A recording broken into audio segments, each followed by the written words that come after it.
Donc on avait mis des barbelés, des fils de fer barbelés.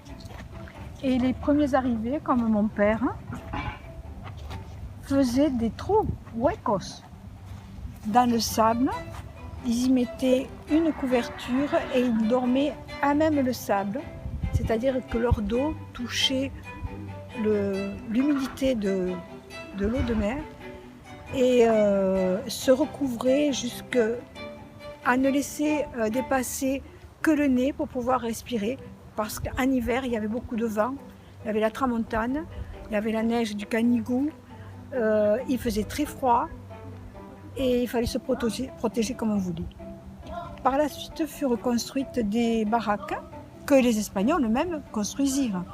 On leur a apporté les fournitures, le bois, et furent construites sur cet espace.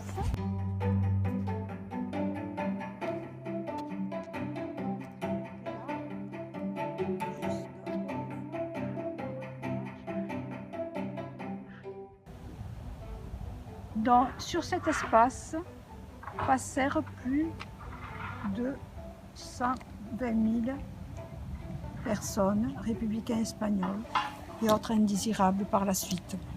Donc, comment ne peut pas appeler ceci un camp de concentration? Ça me dépasse.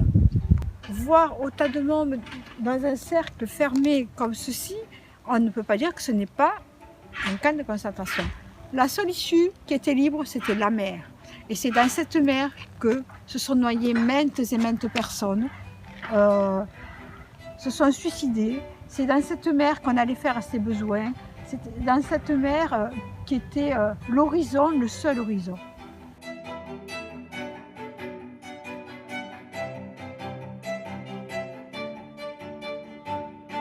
La importancia de conmemorar esta época de historia de España es evidente porque lo que está pasando hoy en nuestros países mediterráneos es la repetición de lo que pasó con España de 1939, donde millares de españoles tuvieron que huir de Franco para buscar la libertad aquí en Francia.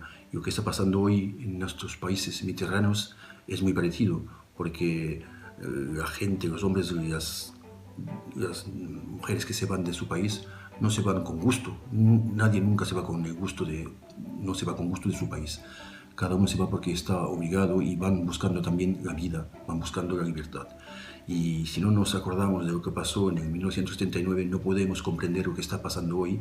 Y si no nos damos cuenta que lo que pasó fue un dolor muy grande para muchísima gente, y no tomamos enseños de lo que pasó, pues repetiremos las mismas barbaridades.